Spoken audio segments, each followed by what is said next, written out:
Hi friends, welcome to my channel. ಇವತ್ತು ಯಾವ movie review ಅಂದರೆ ಜನಾರ್ದನ್ ರೆಡ್ಡಿ ಅವರ ಮಗನಾದಂಥ ಕಿರೀಟಿ ಅವರ ಮೊದಲನೇ ಸಿನಿಮಾ ಜೂನಿಯರ್ ಸಿನಿಮಾ ನೋಡಿ ಬಂದೆ. ನೋಡಿ ನನಗೇನು ಅನ್ನಿಸ್ತು ಅಂತ ಹೇಳ್ತೀನಿ ಬನ್ನಿ. ಸಿನಿಮಾ ನೋಡಿ ನನಗೇನು ಅನ್ನಿಸ್ತು ಅಂತ ಕೇಳಿದರೆ, ಸಿನಿಮಾ ನನಗೆ ಇಷ್ಟ ಆಯಿತು. ಒಂದು ಒಳ್ಳೆ family entertainment and emotional cinema. ನಾ ಈ ಸಿನಿಮಾಗೆ ಹೋಗಬೇಕಾದ್ರೆ ಏನು ಎಕ್ಸ್ಪೆಕ್ಟೇಷನ್ ಇಟ್ಕೊಂಡಿರಲಿಲ್ಲ, ಬಟ್ ಸಿನಿಮಾ ನೋಡಬೇಕಾದ್ರೆ ತುಂಬ ಖುಷಿಯಾಯಿತು.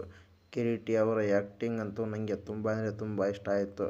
ಅವರು ಮೊದಲನೇ ಸಿನಿಮಾ ಅನ್ನೋ ಥರನೇ ಆ್ಯಕ್ಟ್ ಮಾಡಿಲ್ಲ, ಅವರು ತುಂಬ ಎಕ್ಸ್ಪೀರಿಯನ್ಸ್ ಇರೋ ಆ್ಯಕ್ಟರ್ ಥರ ಆ್ಯಕ್ಟ್ ಮಾಡಿದ್ದಾರೆ. ಕಿರೀಟಿ ಅವರ ಡ್ಯಾನ್ಸ್ ಆ್ಯಂಡ್ ಫೈಟ್ಸ್ ಮತ್ತು ಸ್ಟಂಟ್ಸ್ ಎಲ್ಲದರಲ್ಲೂ ಸೈ ಅನ್ನಿಸ್ಕೊಂಡು ರೆಡಿಯಾಗಿಯೇ ಬಂದಿದ್ದಾರೆ ಅಂತ ಅನ್ನಿಸ್ತು.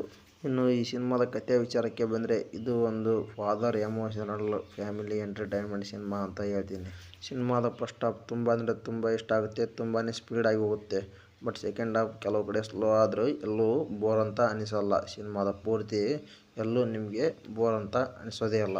ಇನ್ನು ಈ ಸಿನಿಮಾದ ಹೀರೋಯಿನ್ ಆಗಿರುವಂಥ ಶ್ರೀಲೀಲಾ ಅವರು ಅವರಿಗೆ ಕೊಟ್ಟಿರೋ ಪಾತ್ರನ ಡೀಸೆಂಟಾಗಿ ಚೆನ್ನಾಗಿ ಆ್ಯಕ್ಟ್ ಮಾಡಿದ್ದಾರೆ ಅಂತಲೇ ಹೇಳ್ತೀನಿ. ಇನ್ನು ನಮ್ಮ ಕ್ರೇಜಿ ಸ್ಟಾರ್ ರವಿಚಂದ್ರನ್ ಅವರು ತುಂಬ ಚೆನ್ನಾಗಿ ಎಮೋಷನಲ್ ಆಗಿ ಆ್ಯಕ್ಟ್ ಮಾಡಿದ್ದಾರೆ ಅಂತಲೇ ಹೇಳ್ತೀನಿ. ಇನ್ನು ಈ ಸಿನಿಮಾದಲ್ಲಿ ಆ್ಯಕ್ಟ್ ಮಾಡಿರೋ ಎಲ್ಲರೂ ಅವರಿಗೆ ಕೊಟ್ಟಿರೋ ಪಾತ್ರನ ತುಂಬ ಚೆನ್ನಾಗಿ ಮಾಡಿದ್ದಾರೆ ಅಂತಲೇ ಹೇಳ್ತೀನಿ.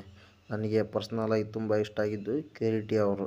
ಅವರ ಆ್ಯಕ್ಟಿಂಗ್, ಡ್ಯಾನ್ಸ್ ಅಂತೂ ನನಗೆ ತುಂಬ ಅಂದರೆ ತುಂಬ ಇಷ್ಟ ಆಗೋಯಿತು ಅಂತಲೇ ಹೇಳ್ತೀನಿ. ಈ ಸಿನಿಮಾ ನೋಡಿದ ಮೇಲೆ ನಮ್ಮ ಕನ್ನಡ ಇಂಡಸ್ಟ್ರಿಗೆ ಒಬ್ಬ ಒಳ್ಳೆ ಡ್ಯಾನ್ಸರ್ ಆ್ಯಂಡ್ ಆ್ಯಕ್ಟರ್ ಬಂದ ಅಂತ ಖುಷಿ ಆಯಿತು ಅಂತ ಹೇಳ್ತೀನಿ. ಓವರಾಲ್ ಆಗಿ ಈ ಸಿನಿಮಾನ ಎಲ್ಲರೂ ಥಿಯೇಟ್ರಿಗೆ ಹೋಗಿ ನೋಡ್ಬೋದು ಅಂತ ನನ್ನ ಕೇಳಿದರೆ, ಎಲ್ಲರೂ ಥಿಯೇಟ್ರಿಗೆ ಹೋಗಿ ನಿಮ್ಮ ಕುಟುಂಬ ಸಮೇತರಾಗಿ ನೋಡಿಕೊಂಡು ಬರ್ಬೋದು. ಒಂದು ಒಳ್ಳೆ ಫ್ಯಾಮಿಲಿ ಎಂಟರ್ಟೈನ್ಮೆಂಟ್ ಎಮೋಷನಲ್ ಸಿನಿಮಾ. ಕೊಟ್ಟಿದ್ದ ದುಡ್ಡಿಗಂತೂ ಮೋಸ ಇಲ್ಲ.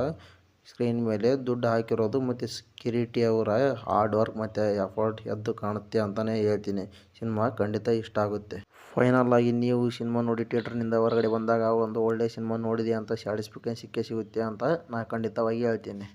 ನೀವು ಈ ಸಿನಿಮಾನ ಆಲ್ರೆಡಿ ನೋಡಿದರೆ ನಿಮಗೆ ಏನು ಅನ್ನಿಸ್ತು ಅಂತ ಕೆಳಗಡೆ ಕಮೆಂಟ್ ಮಾಡಿ.